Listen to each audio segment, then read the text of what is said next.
Très heureux de vous retrouver comme chaque semaine en télévision, sur Tipeee, sur YouTube, sur nos réseaux sociaux et puis en podcast via toutes les plateformes de téléchargement. On connaît nos classiques grandis, c'est grâce à vous, grâce à la confiance que vous accordez à la magnifique team cycliste qui m'entoure. Rodrigo Benkens, Jérôme Elguers, Cameron Van Den Broek, Gérard Bulens, bonjour, merci d'être avec nous comme chaque semaine. Bonjour. Bonjour.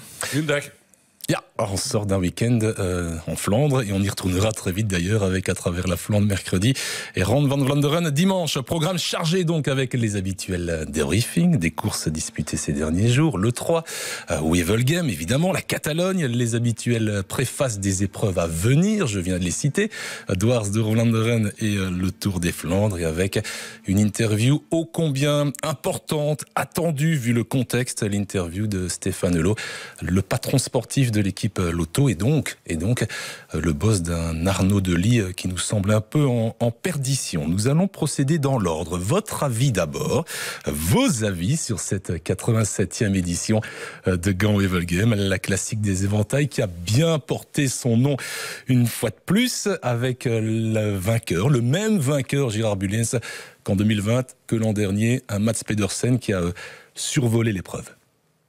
Mon avis, c'est que hier, il était très fort, effectivement, et que pour avoir commenté avec Rodrigo Paris-Nice, on a compris pourquoi il a fait les efforts. Ce n'était pas seulement pour garder le maillot vert, mais c'était pour préparer la suite. Et quelle suite, quand on voit les résultats des 3 dernières courses. Alors, j'ai du mal à comprendre une chose, c'est que ce garçon ne puisse pas participer au Tour de France par rapport à un autre coureur, Milan, duquel je continue à prétendre que c'est pas un sprinter et qui a été battu pour la 2e place hier par quelqu'un qui avait chuté 4 jours avant et qui était quand même encore plus que diminué. Tim Merlier donc 2e et Milan 3e lors du sprint du peloton, 45 secondes après le vainqueur Mats Pedersen qui a fait Cameron il a fait du Pogacar, il a fait du Van Der Poel en attaquant une première fois à 70 km dans les Plug Streets et en partant tout seul à 56 km. Il a fait du Poggi.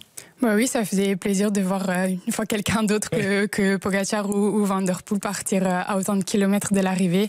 Mais c'est vrai que hier c'était le plus fort dans la course. On l'a tous vu et voilà, il y avait rien à faire contre lui et c'est de bon augure en tout cas pour ce qui arrive.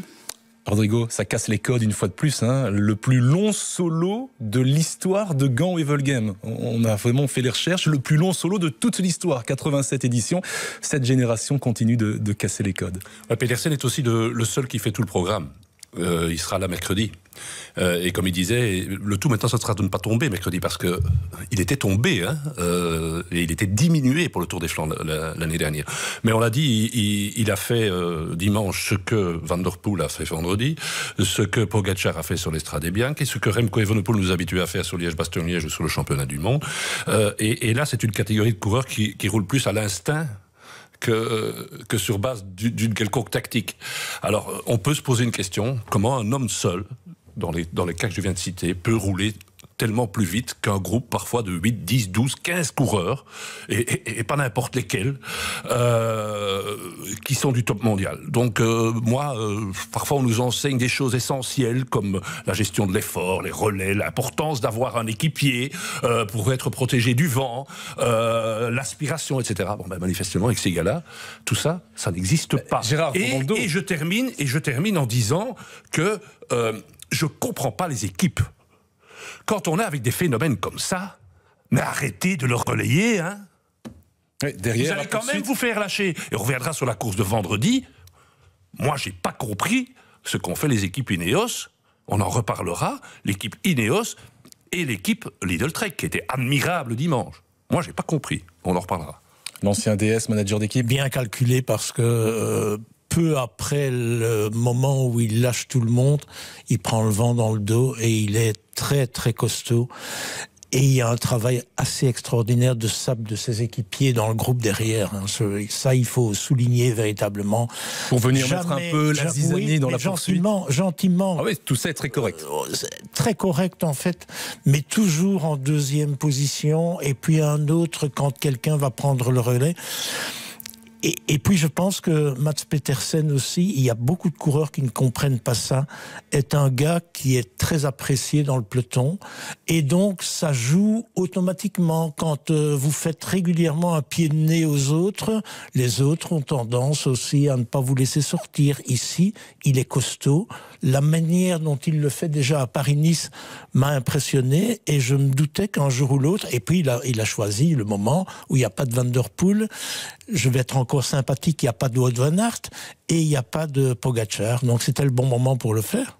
On a essayé de savoir un peu, enfin en tout cas moi aux interviews, j'ai posé la question aux coureurs qui étaient dans ce on va appeler ça le peloton des favoris, de savoir comment on ne refait pas ne fût-ce qu'une dizaine de secondes sur Mats Pedersen tout seul. Et en fait, Lorenz Rex a expliqué qu'il y avait quand même beaucoup de mésententes dans ce groupe derrière. Il y a des équipes qui ont voulu rouler et puis qui n'ont plus roulé.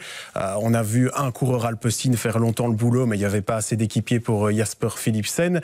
Il y avait 2-3 Soudal Quick-Step, mais ça n'a pas suffi. Donc en fait, ça a manqué surtout d'organisation dans ce groupe. Et c'est ça aussi, avec le vent évidemment dans le dos, qui explique comment on ne revient pas sur Pedersen. Moi, je voulais juste souligner qu'on a souvent dans ce podcast aussi dénoncé un peu des actions un peu folles de Mats Pedersen qui avait tendance à partir de très loin. Si ça marchait. Ici, il faut reconnaître qu'il a fait en fait des choses qu'il faisait déjà avant, mais il y avait d'autres coureurs qui parvenaient à revenir sur lui, qui parvenaient à le lâcher. Ici, ça a fonctionné. Donc, il est coutumier du chef. En rappelant quand même que s'il n'y a pas d'effet de course, ils arrivent à 2 ou à 3. Certes. Le cas de Kooi, c'est une faute technique, donc ça fait partie du vélo. Fracture de la clavicule. Beaucoup de gens s'interrogent aujourd'hui sur l'utilité des plug street. Franchement, dans une course où il y a déjà suffisamment de bordure devant, où il y a 3 fois le leur kilomètre, introduction, franchement, on se pose des questions. Alors, sur Paris-Roubaix, on sait qu'on va sur Paris-Roubaix et qu'on va avoir des crevaisons. Sur Gand-Wevelgem, est-ce que c'est nécessaire ? On aurait eu... Moi, je pense que jamais Pedersen lâche le Philipsen qu'on avait dimanche. On aurait eu un sprint absolument royal à 2. Moi, je trouve ça dommage. Et pour terminer, d'ailleurs, regardez, ce qui est étonnant, c'est que je suis 50% d'accord avec Jérôme. Parce que avant la dernière ascension du Mont Kemmel, la seule équipe qui roule et qui met 2 gars, c'est Kilik et c'est Van den Bosch, c'est Alpecin. C'est l'équipe qui a gagné quoi cette année ? Kuurne, Bruxelles-Kuurne, Milan-San Remo, E3. Et les autres, ils sont où ? Et à la fin, après le dernier passage du Kemmel, qui a roulé ? Évidemment, il y a vent dans le dos pour Pedersen. Ben, ça, c'est clair. Mais il le savait, ça fait partie du jeu. Et chapeau à lui. Mais qui a roulé ? Uno X a mis 2 coureurs, qui est quand même une équipe non World Tour, qui a gagné le Nice-Blad. Le printemps est déjà réussi pour cette équipe. Et alors, on a mis un coureur de l'équipe de Soudal. Bravo. Lampart a roulé, ok. Et je suis et les autres équipes, elles ont fait quoi à ce moment-là ? Alors moi, je veux bien qu'il n'y ait pas d'organisation, mais à un moment donné, et je peux même pousser le bouchon un peu plus loin. Autant je suis content individuellement pour Merlier, parce qu'un gars quand même qui a des points de suture, qui se casse la pipe le mercredi et qui vient faire 2e, c'est chapeau. Mais s'il est 2e, c'est aussi parce qu'il a son lead-out. Il avait encore Magnier et Van der Berg qui n'ont pas roulé. Mais si on roule, on roule peut-être pour la gagne. Et pour essayer de gagner, il faut essayer de perdre. Et moi, je constate que dimanche, à Gand-Wevelgem, la seule équipe, à part l'équipe de Pedersen qui a voulu gagner, c'est l'équipe de Philipsen. Les autres, non. On cherche des points, UCI, on veut être 2e, 3e, 4e, 5e. Je suis d'accord avec vous, Rodrigo, mais je pense que dans le cas Soudal, quand on n'a pas de bonnes sensations, et j'ai écouté l'interview après, on n'ose pas demander à ses équipiers de se mettre à plat ventre, parce que si ça ne réussit pas... Oui, il voulait d'abord survivre, en tout cas, dans le Kemmel. Cameron, vous vouliez préciser quelque chose sur les plug streets ? Oui, parce que c'est un plus strict et que c'est un peu à la maison, mais j'espère qu'il n'y a pas que ça comme argument. Non, mais oui, j'allais relever quelque chose. On parle d'autres choses, mais je reviendrai. Allez-y. Mais maintenant, je ne sais même plus ce que j'allais dire. Oh, Cameron. Mais je permettais de remettre ça en cause parce que ce sont même c'est même le Gérard Bulens néerlandophone, c'est José de Kouwer qui hier disait. Franchement, c'est pas nécessaire. Ça, je voulais dire. Ça me revient. Je veux dire, les plug streets, c'est aussi l'identité un peu maintenant de Gand-Wevelgem. Un peu comme les chemins de vigne à Paris-Tours qui ont été fort critiqués. Et par exemple, j'avais lu aussi c'était Seb Van Mark qui avait été faire la reconnaissance avant la course et il a dit lui-même que les plug streets ils étaient bien propres, bien nettoyés. Et oui, c'est l'identité de la course. Et par exemple, sur un Paris-Roubaix où les pavés c'est beaucoup plus dangereux, je pense qu'en tout cas les plug streets. Et ok, alors si Philipsen crève dans les plug streets, Mais je pense qu'il a encore crevé à un autre endroit, mais ça a été un peu moins à l'image. Mais alors, on doit enlever ce passage-là aussi. Dans ce cas-là, il y a tout le temps, Koy tombe à cet endroit-là, mais je veux dire, c'est Paris-Roubaix aussi, alors on doit tout enlever. Voilà, ça fait partie de la course, c'est l'identité de la course. La seule différence, c'est que les pavés étaient là à la création de Paris-Roubaix, même si il y en avait pas ça fait tant 9 que ça. ans, je pense, mais maintenant, depuis 2017, donc c'est quand même, 9 ans, c'est... Voilà, maintenant, ça fait aussi un peu partie, je pense, de l'identité de la course. Donc, pour moi, je les enlèverai pas. Et ce n'est pas parce que je suis de Ploegster, d'origine de Ploegster. Non, mais ça a relancé un Gand-Wevelgem qui se cherchait. Hein. On se souviendra de la période où ils allaient en France, au Mont-Cassel, etc., où l'épreuve était un petit peu diminuée. Et quand ils ont eu cette idée géniale d'introduire le départ à Ypres avec cette connotation historique qui n'est pas négligeable pour un certain coureur. In Flanderfield. Oui, voilà. Et ça fait partie, comme le dit Cameron, un peu ces routes blanches, si l'on peut dire, de ce Gand-Wevelgem, et ça l'a bien relancé, et c'est devenu, malgré les chutes qu'on peut avoir dans ce genre de route, quand même une épreuve qui est de très très haut niveau aujourd'hui. Grâce au Ploegstreet, Pedersen part. C'est là que la course se décide aussi. C'est là qu'il fait son attaque, c'est là qu'il part, donc c'est là qu'il y a du spectacle. Donc pour moi, je ne vois pas pourquoi on doit il part là parce qu'il a senti du vent de côté et qu'il a vu que c'était quand même assez technique. C'est ce qu'il a dit. Ouais. Donc voilà pourquoi il a choisi d'attaquer à cet endroit-là. Jérôme, sur les équipes qui n'ont pas pris en main cette poursuite, et vous évoquiez l'interview de Lorenz Rex, est-ce que dans le chef d'équipe du statut d'Intermarché, il n'y a pas non plus cette volonté d'aller peut-être placer 2 hommes dans le top 10 et de rapporter des points, ces fameux points dans une année charnière, au lieu de tenter d'aller chercher la victoire avec un seul homme. On a cette impression, et il n'y a pas qu'Intermarché, que pour les équipes de ce niveau-là, il y a cette obsession depuis le début de la saison de sprinter à 2, à 3 parfois pour aller chercher des points. Je ne ferai pas un procès d'intention parce qu'on ne sait pas ce qui s'est dit dans les oreillettes à ce moment-là, mais c'est vrai que chez eux aussi, ils étaient 2. Il y avait Lorenz Rex et Binyam Girmay. Ils font tous les 2 top 10. Il y avait 2 possibilités. Soit on les lance tous les 2 dans le sprint, et effectivement, on peut aller chercher deux personnes dans le top 10.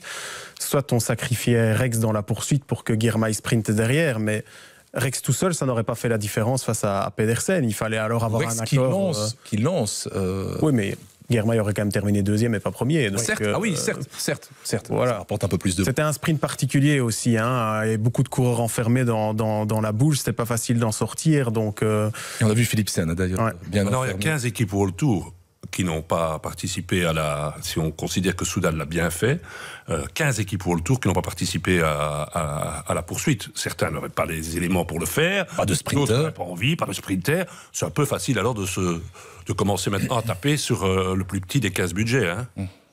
Non mais attendez, à un moment donné, il faut quand même être sérieux aussi. Cameron, dernière question. Hier à la maison, vous êtes là, vous êtes la compagne de Tim Merlier. Il est rentré avec un grand sourire en se disant incroyable ce que j'ai fait il y a 2 jours, je pensais ne pas participer, je suis tombé à la panne, j'ai des points de suture au genou. On l'a vu très satisfait à l'interview et on l'a entendu au micro de Jérôme. Ou alors parce que c'est un winner, il est rentré un peu bougon. Mais c'est vrai qu'après sa chute... Je veux pas le détail de la soirée, mais comment était-il? Après sa chute à la panne, il ne voulait plus rouler. Et clairement, il ne voulait plus participer à Gand-Wevelgem, même si c'était pour lui quand même un grand objectif cette saison. Mais bon, on sait tous qu'après une chute comme ça, 3-4 jours après, on ne peut pas être bien. Et il hésitait aussi avec son genou, donc il a testé sur le vélo, ça allait.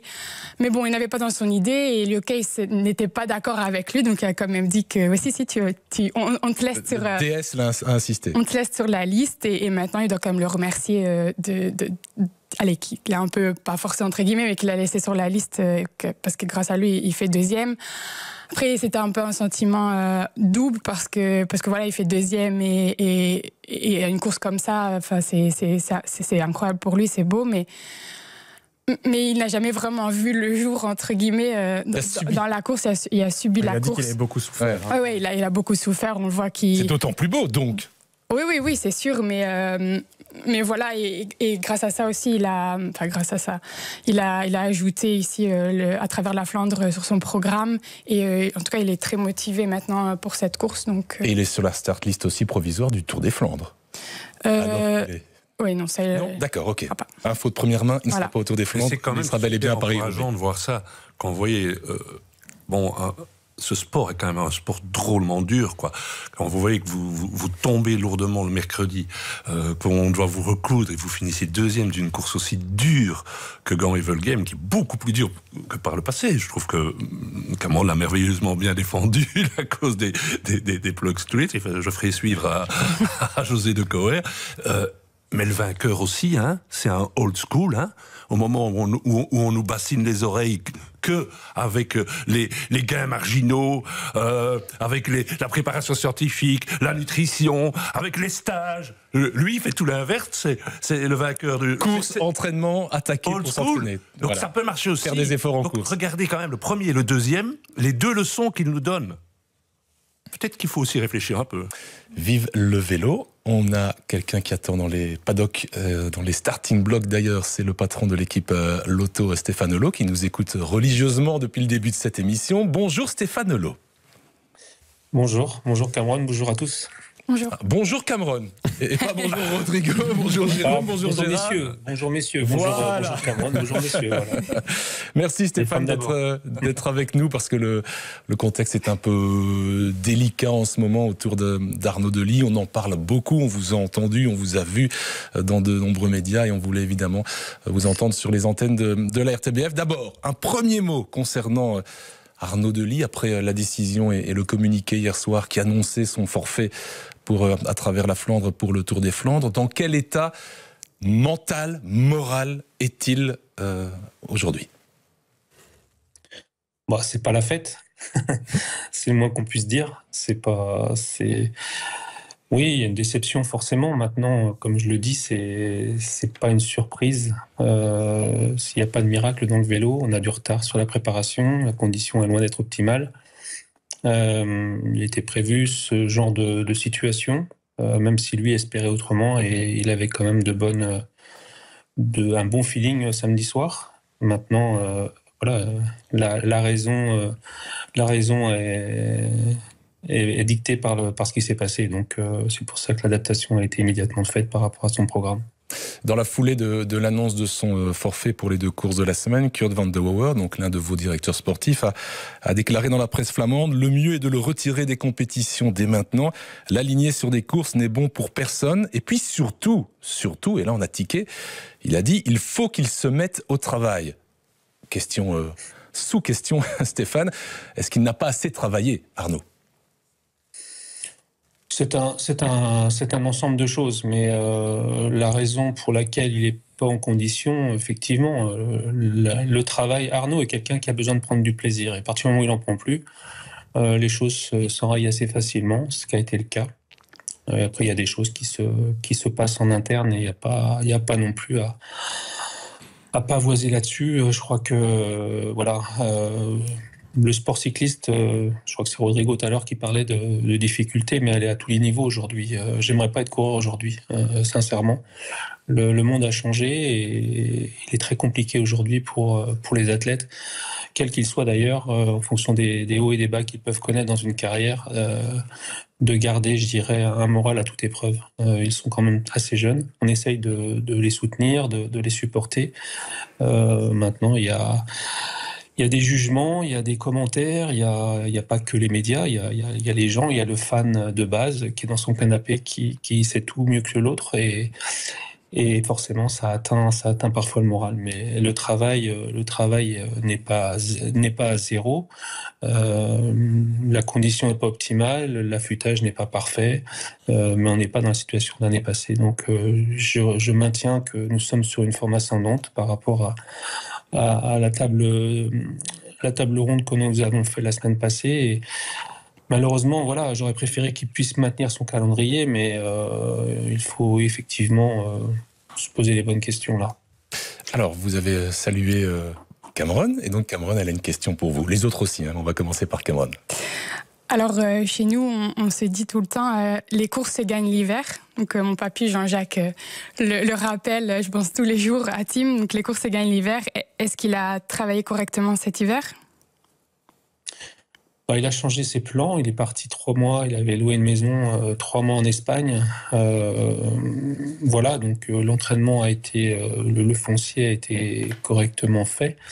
Maintenant, il n'y a pas que ça aussi, c'est que Arnaud est quand même quelqu'un, je qualifierais de libre, qui a besoin de ses repères, de ses racines. C'est pas évident pour lui de s'isoler comme cela. Donc c'est difficile de pointer plus une chose qu'une autre. Les coureurs ont besoin aussi de décompresser l'hiver, ça peut arriver. Est-ce que ça a été dans l'excès? Je ne pense pas. Mais c'est vrai que voilà, le début de saison a été correct. Le stage à Dénia avait déjà commencé à dérailler un petit peu avec 2 chutes successives qui l'ont obligé de repousser un petit peu son début de saison. Et puis tombé malade après Bessèges, compliqué, un peu sur tous les plans d'ailleurs. Algarve, les allergies, et puis derrière ça a explosé. Rodrigo. Mais c'est très difficile évidemment de se faire une opinion parce que on n'est pas dans l'équipe. Je rappelle quand même qu'Arnaud est très jeune, hein, qu'il a une pression énorme. On a l'impression qu'il a tout le poids du cyclisme belge en général et wallon en particulier, parce que depuis Claude Ricquillon, à part Philippe Gilbert, on n'a plus un coureur comme ça. Tout de suite, on se dit, il va pouvoir gagner des grandes classiques pavés, des étapes du Tour de France. Donc j'imagine que la pression doit être énorme. Moi, je constate que c'est son 2e printemps consécutif qui ne va pas, qu'il est très lourd, qu'il est à mon avis trop lourd, ça c'est ce que je peux voir. Et alors, je connais un peu Stéphane, j'ai eu le bonheur de le commenter lorsqu'il était coureur, et je sais qu'il choisit bien ses mots. Donc Stéphane, vous avez prononcé le mot plaisir et le fait que ce soit pas une surprise.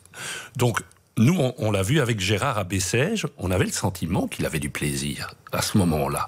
Et avant le week-end d'ouverture, ici sur ce plateau, il était même très optimiste. Et cet optimisme va un petit peu en contradiction avec le fait que vous nous dites maintenant, ça n'est pas une surprise.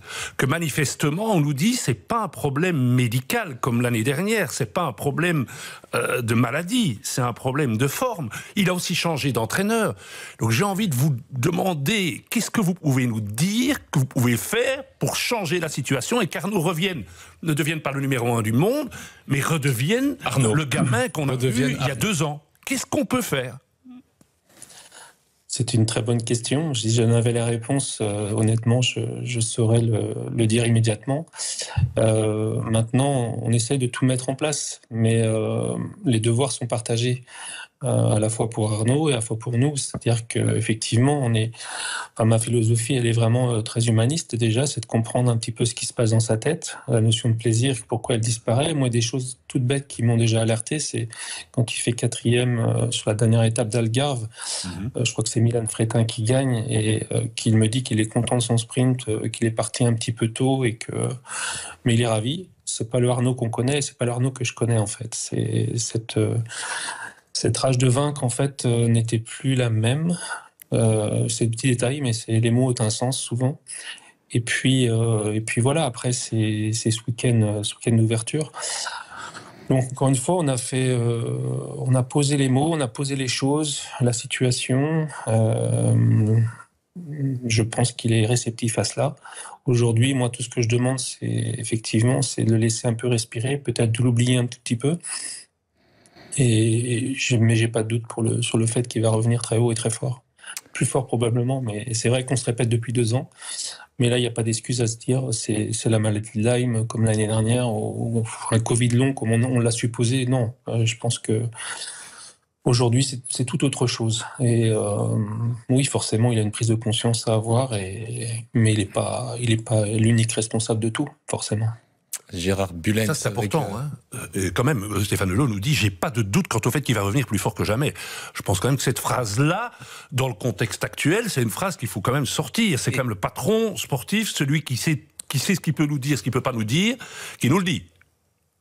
Donc soyons quand même. Moi, je trouve que c'est la bonne nouvelle de la c'est la journée. bonne nouvelle, et cet optimisme-là, on l'a toujours gardé. Et je pense que les fans d'Arnaud Delis, évidemment, qui nous regardent, qui nous écoutent, ont gardé et doivent garder cet optimisme. Gérard, avec votre regard, votre œil d'ancien patron d'équipe. Moi, je vais me tourner justement, non pas vers Arnaud Delis, mais prendre Stéphane comme exemple d'un boulot que j'ai fait pendant 25 ans, mais c'était un autre cyclisme.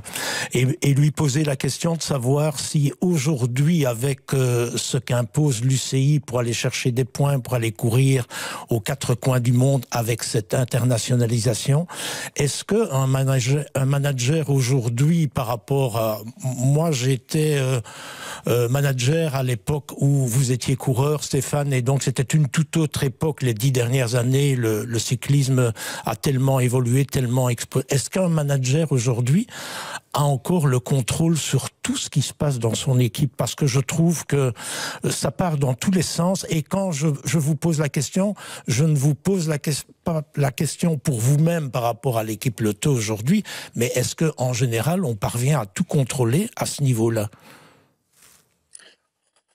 Le contrôle, non.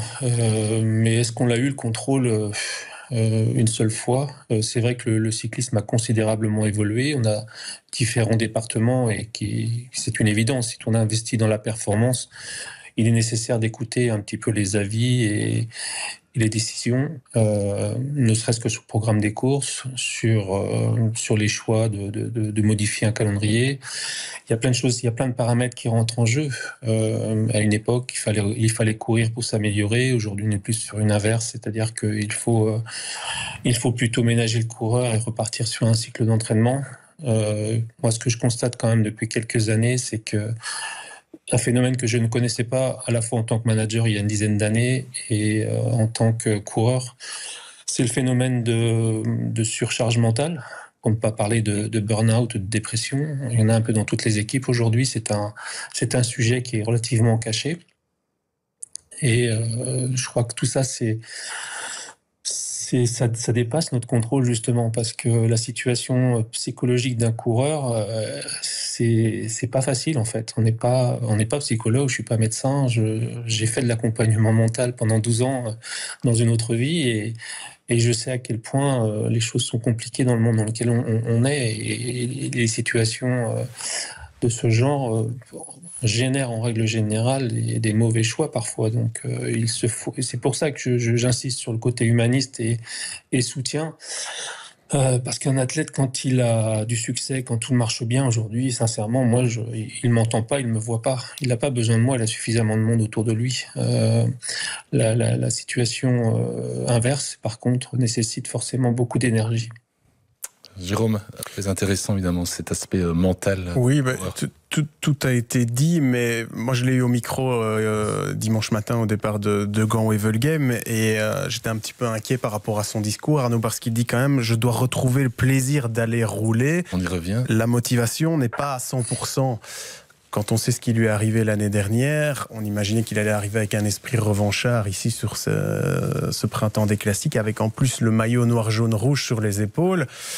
Je me dis, la motivation, elle doit venir toute seule. Donc si la motivation n'est pas là, c'est que le mal est quand même assez profond. Maintenant, comme l'a souligné Rodrigo, c'est vrai que les propos de Stéphane sont assez rassurants, mais j'ai l'impression que le coureur est quand même assez loin là. Mais c'est le principe du cercle vertueux et du cercle vicieux, évidemment. Quand les résultats sont là, la motivation est là, le plaisir est là, et c'est sans doute différent quand les résultats ne suivent pas. Stéphane, Rodrigo disait tout à l'heure, je trouve Arnaud un peu lourd, et clairement...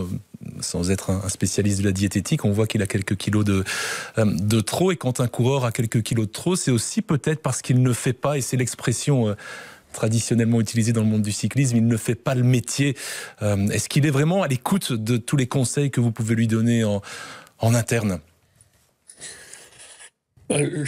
Arnaud, Arnaud comme tout le monde en fait, je pense que tout coureur, c'est que quand les choses se mettent dans le bon ordre, tout est plus simple à réaliser. À la fois le suivi diététique, l'entraînement, la grinta qu'on doit avoir sur les épreuves et sur les objectifs qu'on s'est fixés.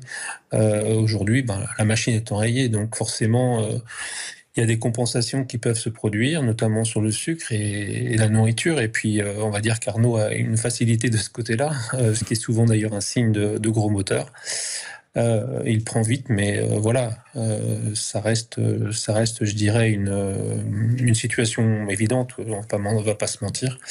Mais encore une fois, c'est un élément qui va se remettre en place une fois que le plaisir, la fraîcheur, et puis en tout cas, voilà. Arnaud, c'est pas quelqu'un qui se projette sur 3 mois. Aujourd'hui, il n'est pas question de lui parler du Tour ou d'une autre course dans ces dates-là. Il va falloir fonctionner par petits pas, avoir une stratégie, posée. Et une fois qu'on va avoir tout remis bien en place, je suis sûr qu'on retrouvera bien. Vous nous lancez la perche concernant le Tour de France. Évidemment, dans notre esprit, Arnaud Delis sera au départ du Tour de France. Dans l'état actuel des choses, il n'en est plus question. Du moins, ce n'est pas l'actualité la plus chaude, mais si Arnaud Delis ne trouve pas la solution, il ne sera pas au départ du Tour. La solution sera trouvée. J'ai aucun doute là-dessus. Et je me permets de relancer sur le Tour aussi, puisque ça vient de tomber, c'est officiel. Il y aura bel et bien 23 équipes au départ du Tour. Je sors un peu du dossier de Lee, mais votre réaction de manager sur cette information. On nous parle beaucoup de danger, de chute, de nervosité dans le peloton. On va rajouter une équipe supplémentaire sur le Tour de France. C'est une idée, du moins une proposition qui a été suggérée à toutes les équipes. Il y a eu un vote très partagé. Forcément, ceux qui sont en haut du panier sont beaucoup moins réceptifs à ce qui se passe en bas. Il se trouve que moi, je viens du bas, donc je pense qu'à un moment donné, chaque équipe a besoin de se développer. Et là, je ne parle évidemment pas de la sécurité pour l'instant. Moi, j'avais émis des suggestions. C'était carrément pour retrouver un peu d'intérêt et de voir moins de domination d'équipes extrêmement riches qui ont la capacité de pouvoir placer parfois jusqu'à 2 ou 3 coureurs sur le podium d'un grand tour, de réduire même le nombre à 7, de manière à justement permettre à des équipes économiquement de pouvoir grandir. On sait à quel point c'est important ce genre d'exposition. 23, effectivement, ça va faire beaucoup. On revient un peu à l'ancien chiffre de participants, mais je me réjouis néanmoins pour les équipes qui auront la capacité de poursuivre leur activité, parce que son tour, l'investissement est le même, mais les retombées sont forcément moins importantes. Alors avant de vous laisser, mon cher Stéphane, et on vous sent là, effectivement, après ce week-end, ces nombreuses interviews, avoir envie sans doute aussi en interne de vous poser un peu. Cameron, qui a ouvert le débat, va le clôturer avec une dernière question. Oui, moi j'avais encore une question. Maintenant que Arnaud n'est plus le leader de l'équipe pour le Tour des Flandres, est-ce que ce sera Arjen Levens? Parce qu'il m'a impressionné. Donc est-ce que ce sera votre leader? Et sous question, est-ce que Van Netfeld, qui avait annoncé en début de saison « J'aimerais faire le Tour des Flandres », sera là? Voilà, deux questions en une. Sera là. Déjà, moi, il y a quand même du positif ce week-end, parce que j'ai vu une belle équipe.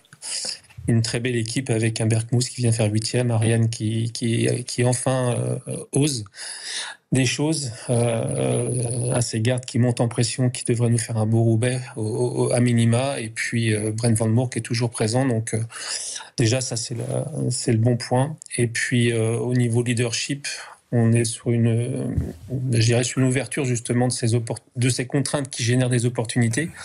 Arnaud a plein potentiel, effectivement, est un leader charismatique et qui prend forcément beaucoup de place aujourd'hui, n'étant pas dans ce rôle-là. Il donne beaucoup d'air à d'autres, donc il faut qu'il saisisse ces opportunités-là.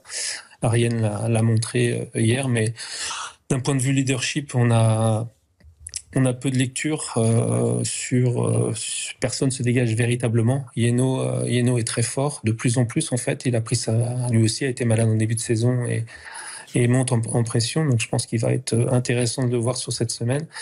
Et puis Lennart, effectivement, ça c'est son choix, c'est pas forcément le mien, c'est un peu de crainte encore une fois, mais il veut le faire. Donc s'il arrive à passer sans encombre ces 200 premiers kilomètres, ce à quoi on va s'attacher quand même de faire, il peut être surprenant. Donc, bonne nouvelle. C'est aussi notre rôle de le dire. Et là, c'est pas du tout une question, c'est un constat que dans cette équipe de la loterie nationale, qui est censée être une loterie nationale, c'est une loterie très néerlandophone, et que quand ça tourne bien, c'est normal, et quand ça tourne moins bien, c'est la faute du patron sportif, surtout s'il n'est pas flamand. Et donc Stéphane, vous êtes donc, sous pression de la santé, Stéphane, cette pression. À un moment donné, je veux aussi le dire, parce que c'est la réalité. Stéphane, oui. Donc à un moment donné, la pression qu'on met sur Delis, certains, pas tous, certains, la mettent aussi sur le grand patron sportif. Et ça, si les grands patrons, ceux qui mettent l'argent, ne comprennent pas ça, ils n'arriveront pas à faire une équipe convenable. Je rappelle quand même que l'auto cherche toujours un deuxième sponsor. Stéphane, et ce sera la dernière question, mais effectivement, cette pression sur Arnaud, vous la ressentez, vous êtes un peu le pare-feu depuis quelques semaines et quelques jours, et je vous ai croisé au Grand Prix de l'E3, j'ai bien vu les sollicitations.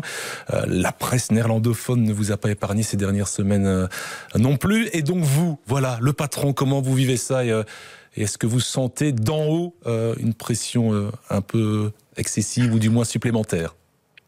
Je comprends les propos de Rodrigo. C'est vrai que je dois quand même reconnaître que j'ai un vrai soutien de mon conseil d'administration. Évidemment, il y a des attentes, mais elles sont pleinement légitimes et je dois les accepter.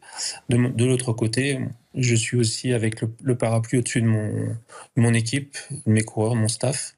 Comme je disais tout à l'heure, je concentre l'essentiel de mon énergie sur ceux qui sont en souffrance aujourd'hui. C'est ma nature, j'y peux rien.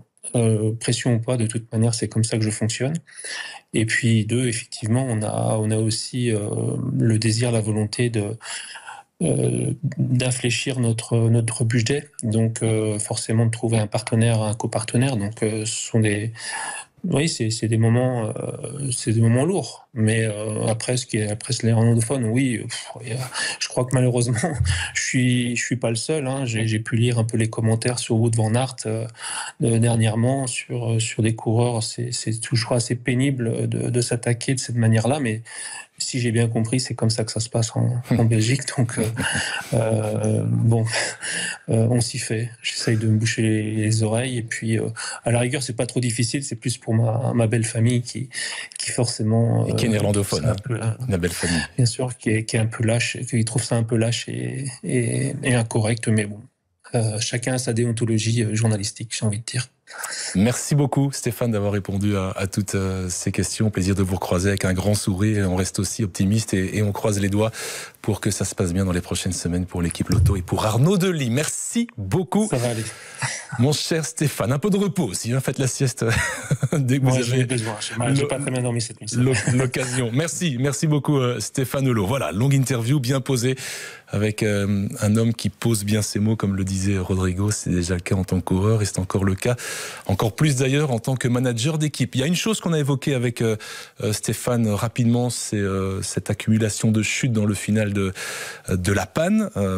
Ça a fait débat. Tim Merlier a été une des victimes, mais ce n'est pas le seul. J'ai entendu un Thierry Marichal très triste, voire ému après cette accumulation de chutes. Et Thierry Marichal, directeur sportif, je me tourne vers le nôtre, Gérard Bunès, nous disait à l'interview « Je me sens un peu responsable parce que dans l'oreillette, j'incite tout le monde à se retrouver au premier rang dans le final. Tous mes collègues directeurs sportifs font la même chose et incitent leurs coureurs à se trouver au premier rang. Et puis Bardaf s'est lambardé. » Oui, mais j'ajouterais à ça que le coureur reste le maître de son vélo et qu'on l'a vu hier encore dans un virage pour vouloir passer à l'intérieur. On ne tient pas compte de ses collègues, quelqu'un que j'aime bien d'ailleurs. Oui. On ne tient pas compte de ses collègues et qu'on provoque la chute. Alors, où sont les responsabilités dans justement cette course-là? Je vais dire que dans les 6-7 derniers kilomètres, il y a eu 3 chutes. Les 2 premières sont impliqués à 100% aux coureurs qui prennent des risques fous. Vous savez, je travaille avec Rodrigo, il a beau crier sur moi, ce qu'il ne fait jamais d'ailleurs, je ne prendrai pas de risque fou parce qu'il est à côté de moi, occupé à m'inciter à passer dans l'herbe, à passer dans la poussière, etc. Voilà, je pense que les coureurs ont beaucoup de responsabilités. La toute dernière, on l'avait déjà vécu les années précédentes, c'est vraiment, ça devient un boyau avec une piste cyclable. Est-ce que les coureurs ont encore une 100% de responsabilité? Je dirais non, 50%. Mais le pauvre Tim, dont l'épouse est en face de moi, il a été catapulté sur le côté comme ça par un coureur qui voulait absolument passer. Alors effectivement, si vous avez une route qui se rétrécit où 3 coureurs peuvent passer de front et 5 veulent passer, il y en a automatiquement 3 ou 4 qui vont se coucher, effectivement. Voilà, oui, c'est pas plus compliqué là, que ça. Il y a quand même beaucoup de responsabilités pour les coureurs sur cette course-là. On a vu des comportements vraiment... on a vu des coups d'épaule d'un Uno X sur Milan qui répond avec un le geste de Milan, ouais. Et au final... Et Milan, finalement, une carte jaune, il termine deuxième. Une carte jaune et il termine deuxième, il n'est même pas déclassé. Voilà, il y a un travail à faire aussi. C'est un pistier. Responsabilité partagée donc, et du côté des organisateurs. Moi, je me souviens avoir été à La Panne pendant quelques années. On avait déplacé le site d'arrivée sur une route un peu plus rectiligne, un peu plus large, mais il nous revient aussi, et on comprend que l'Oreca de La Panne s'est plaint de ne plus avoir assez de clients le jour de la course, et ce serait aussi en partie pour cela qu'on a repositionné la ligne d'arrivée au centre de La Panne. Voilà, on a ouvert et on referme. C'est vrai que le commerce aujourd'hui, à tout niveau, que ce soit pour le matériel, que ce soit... Et je suis assez d'accord avec Stéphane Deleux, c'est bon pour certaines équipes, mais c'est quand même très très rare de voir changer des règles en plein milieu du jeu. Mais encore une fois, les conditions climatiques jouent beaucoup parce que les coureurs... C'est des bordures, ça change tout. Il y avait 15 sprinteurs et ils étaient encore tous frais. Donc évidemment, à la fin, ça frotte et tout le monde va être devant. Et voilà. Si on arrive à 10, on n'arrive pas à... Mais l'arrivée est trop étroite pour en tout cas envisager un sprint massif. Mais la météo, elle a quand même bon dos. Hein. Donc, en fait, s'il y avait eu du vent, il y aurait eu des bordures, donc il n'y aurait pas eu de chute. Ouais. Mais malheureusement, en Catalogne, il y avait du vent, donc on a annulé l'étape principale le samedi. Début de saison. Hein, donc, pour le moment, en termes d'organisation, on dit tout et son contraire. Donc, à un moment donné... Franchement, quand on voit ce qui s'est passé depuis le début de l'année, avec des étapes neutralisées, arrêtées, donc ce qui s'est passé en Catalogne, c'est pas du tout ce qu'il y a eu à Paris-Nice. Paris-Nice, on a arrêté les coureurs, ils étaient dans le froid. Ici, ils ont roulé sans savoir... Une étape de 23 km. Et au moment où ils roulaient, ils roulaient, on ne savait pas ce qu'il y a... Ils ne savaient pas si l'étape allait être entérinée ou pas, combien de kilomètres ils allaient faire. Ils ne savaient pas. Ils ont décidé en cours. Mais je dis, à un moment donné, quand vous voyez ce qui s'est passé en Algarve, le week-end d'ouverture en France... Enfin, écoutez, à un moment donné, le cyclisme est en train de perdre complètement la boule. Hein. Non, mais je pense que Jérôme vient de le dire. Groves, il est déclassé parce qu'il lève les bras parce que son équipier Philipsen a gagné. Milan, il donne un coup de boule et il reste deuxième. Soyons sérieux. Et on en rigole, mais c'est nerveux parce qu'effectivement, c'est très décevant ce qui se passe pour le moment dans ce domaine-là.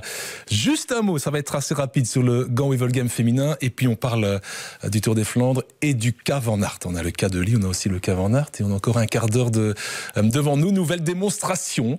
Je ne sais pas qui veut réagir, de SD Works et de ce duo qui fonctionne très bien, Lotte Kopecky, Webus, Lorena Webus, avec là aussi des équipes qui ne se sont pas spécialement organisées pour revenir sur en tout cas pour empêcher le sprint, non pas pour revenir, mais pour empêcher le sprint, et la victoire quasi attendue et écrite de Lorena Webus, Cameron. Oui, moi, je trouve que ça a encore manqué de spectacle, comme par exemple on l'a vu au Nieuwsblad.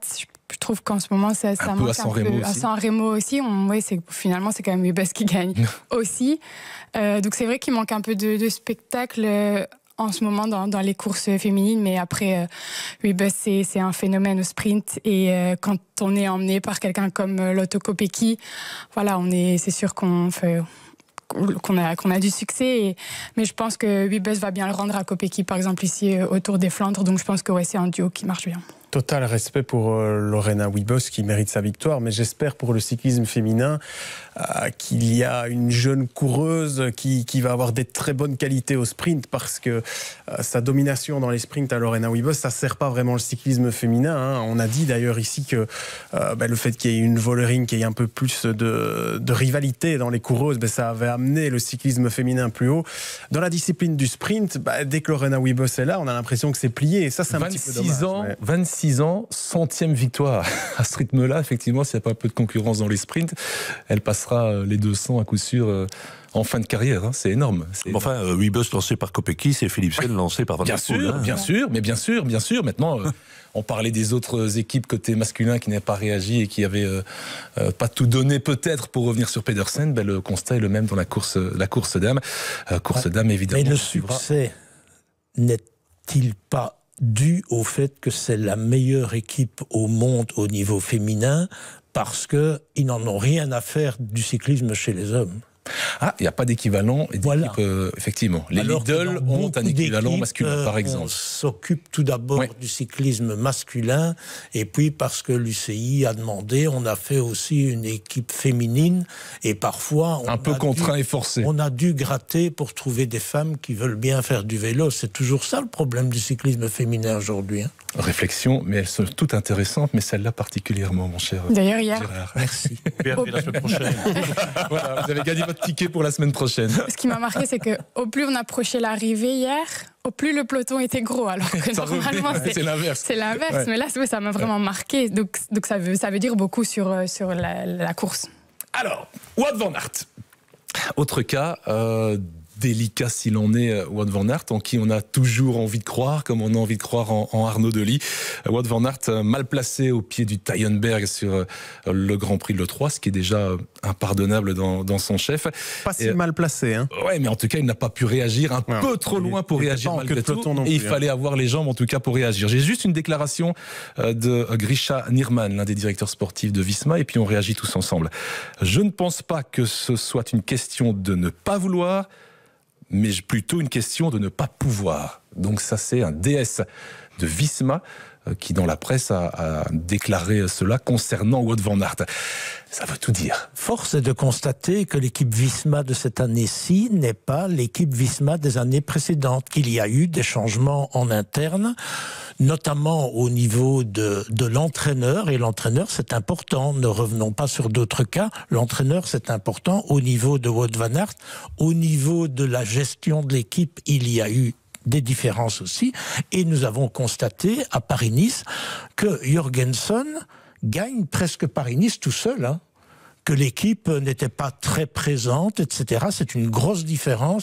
Alors, est-ce que l'absence de 1 ou 2 coureurs pour maladie, etc. fait ça? Je ne pense pas. Je pense qu'il y a une nouvelle dynamique qui n'est pas la dynamique d'avant, et peut-être que Wout n'a pas eu le soutien nécessaire, et peut-être aussi qu'il n'est pas au niveau auquel on doit s'attendre. Est-ce que c'est un aveu de faiblesse, ces quelques mots, cette déclaration de Grisha Nierman?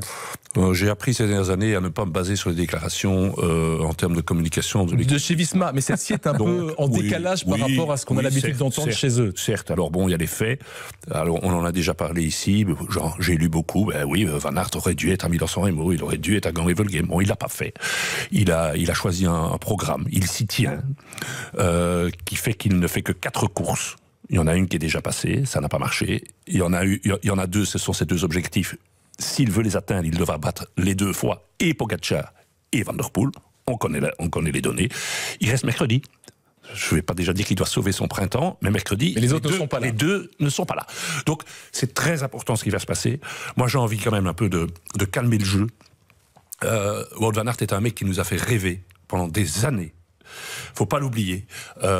Philipsen commence maintenant à montrer quelque chose sur les pavés. On attendait beaucoup d'Arnaud Delis, mais Van Aert était pratiquement, sachant que Stuyven est encore un peu hybride et doit être au service d'un Pedersen, etc. Van Aert, c'est lui qui nous a sauvé l'après-Bonnen. Hein. Mais le but n'est pas de le casser.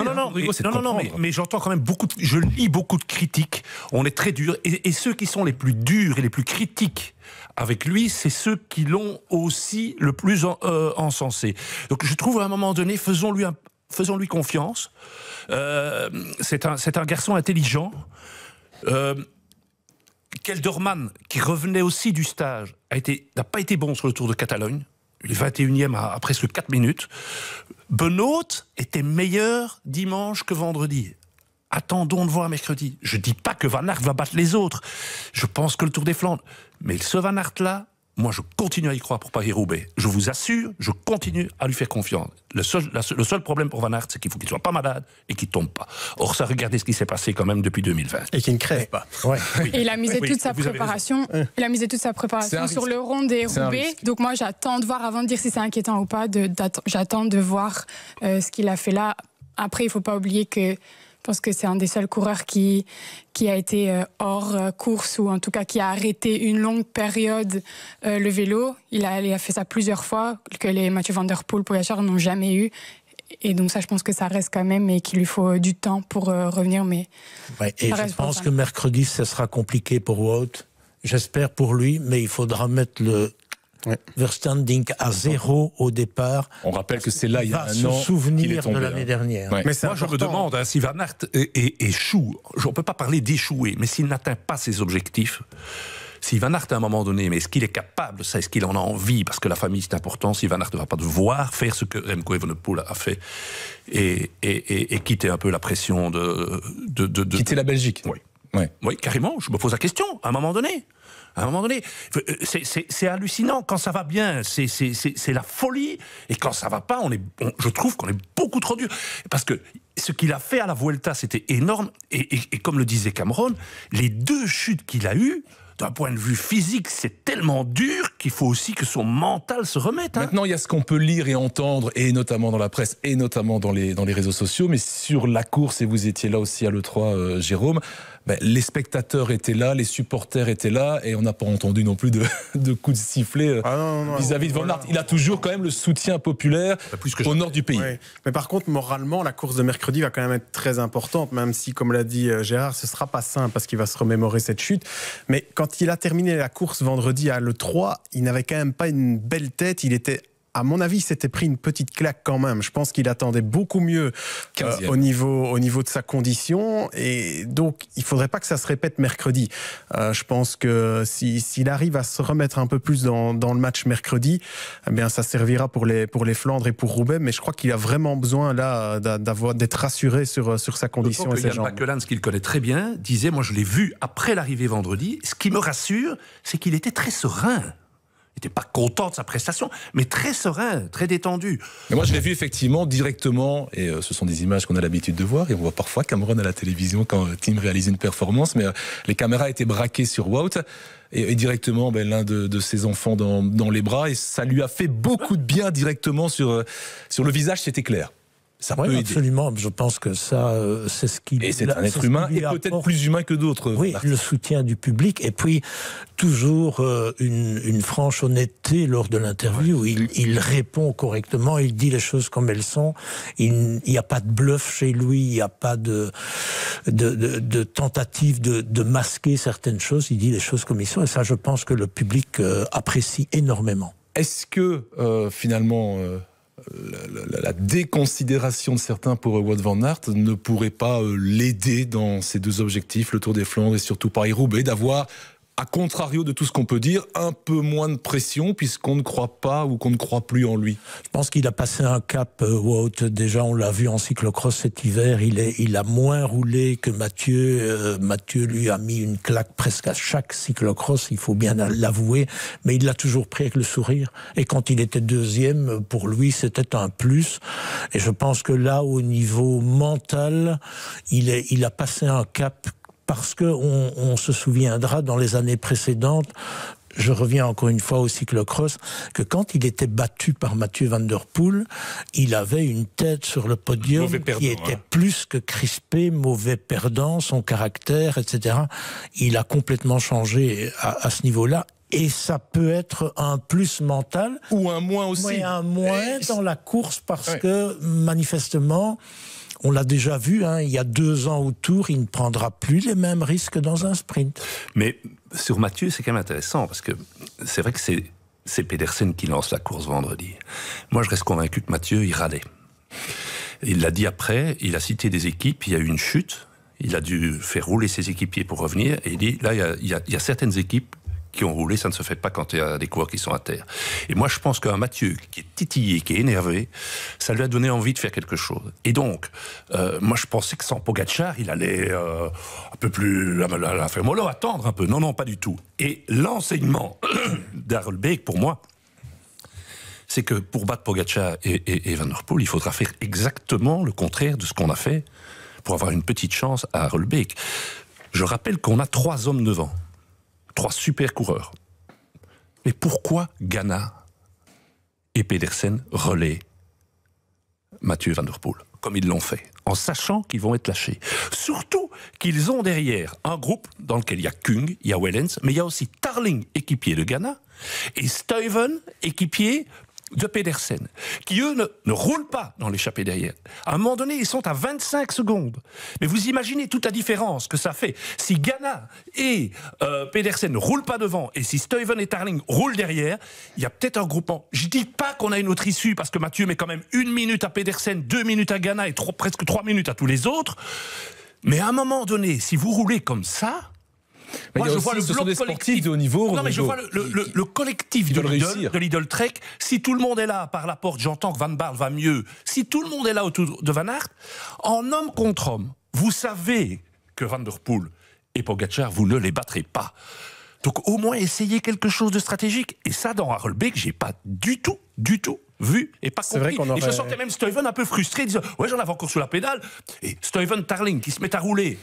Avec Kung, avec Wellens, et je ne sais plus qui était le 3e, c'était aussi un Jurgensen, et devant Van der Poel qui se fait parler, on a peut-être une autre issue. Hein. On aurait pu voir en tout cas Van der Poel dans une position qu'on n'a pas encore vue, c'est-à-dire avec dans un groupe d'une dizaine, avec une équipe qui est bien représentée, où il faut aller derrière les athlètes. Et lui est scellé.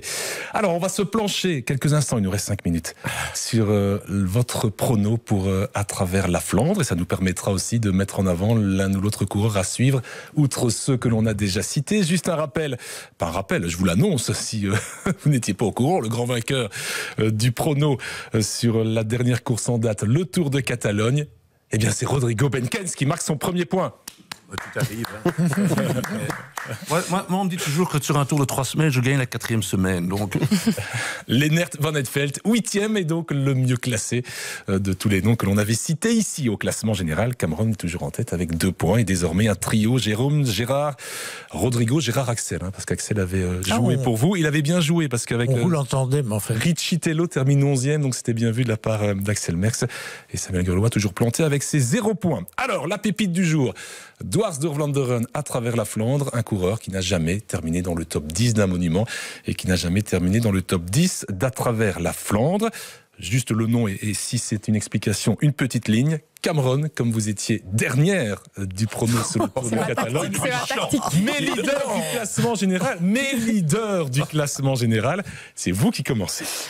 Mais si je peux encore sortir la carte de Magnier. Vous pouvez. Ok, Magnier, voilà. Voilà, Paul Magnier, qui n'a pas été dans le top 10 d'un monument, ni dans le top 10 d'à travers la Flandre, puisqu'il n'y a jamais participé. Le suivant, c'est Jérôme. J'aurais bien envie de mettre Bergmoes, surtout après avoir entendu Stéphane Delot, mais je vais jouer Lewis Aski. Il n'a jamais fait top 10. Il n'y aura pas de neige. Il n'y aura pas de neige, mais Aski à roulette peut-être. Très bien. Et ça laisse l'opportunité à Samuel de jouer Bergmoes, puisqu'il était dans ma liste. Donc j'avais quelques propositions, mais donc je vais effectivement pointer Bergmoes, le coureur de l'équipe Lotto. Le suivant, c'est Gérard Axel. Ça vous va bien ce double prénom? Ça ne me gêne pas du tout, parce que c'est un très gentil garçon et qui il fait partie d'une bonne famille. Comme je n'ai jamais été un très très grand coureur, mais un tout petit coureur, pour participer à un critérium d'après-tour, il fallait absolument être le dernier et avoir la lanterne rouge. Donc, vous connaissez mon esprit taquin, j'ai choisi un coureur de l'équipe Alpecin, c'est Gaz. Parce que quand on a un nom comme ça, on doit rouler vite. D'ailleurs, dans les interviews, on entend généralement full gaz. Voilà, c'est pour ça. Allez, le full gaz de GG. On ne sait pas son prénom. Mais allez savoir, hein, c'est peut-être, outre la boutade, le bon choix. Et le vainqueur du vrai que c'est quand même handicapant de Catalogne. Le dernier intervenu, c'est J'avais Rodrigo. noté Pity et Sheffield, mais ils ont fait des top 10. J'ai vérifié aussi, ouais. Donc ça, c'est pas possible. J'avais pensé à Bergmousse aussi. Alors, je vais me rabattre sur Jonathan Narvaez. Parce que finalement, quand vous êtes Alpecin ou UAE, vous avez quand même en l'absence de Pogacar, 3 chances sur 4 de gagner. Voilà, en l'absence de Pogacar, il aura sans doute des libertés qu'il n'aurait pas si probablement. Voilà. Il a une bonne petite boîte de vitesse, donc en espérant que on peut pas voter pour lui, mais en espérant que Wout van Aert gagne mercredi. Une dernière avec photo finish avec Merlin. Une dernière analyse, Gérard, avant de nous quitter. Il reste une grosse minute, donc il faudra aller très vite. Roglic, Ayuso, un mot autour de Catalogne. Roglic reste Roglic et Ayuso ont encore beaucoup de choses à apprendre. C'est exactement ce que je voulais entendre. Et c'est sorti de la bouche de Gérard Bullens. Merci Cameron, merci Jérôme, merci Rodrigo. Et on a un autre wallon dont on n'a pas parlé, Monique, qui fait 5e de la dernière étape. Qui est 5e d'une étape avec un feu d'artifice, avec 2 plus, Van Eefeld, Junior, Le Serre, top 15. 14e général. Vous savez, c'est le gros paradoxe. Hein, on arrive sur les pavés. Et on n'a plus tellement de coureurs de pavés, alors qu'on en a de plus en plus quand la route s'élève. Mais donc il y a toujours de quoi s'enthousiasmer, c'est le principal. Merci à toutes et à tous et on se retrouve très vite en direct pour le cyclisme sur l'RTBF et dans le débrief dans On connaît nos classiques.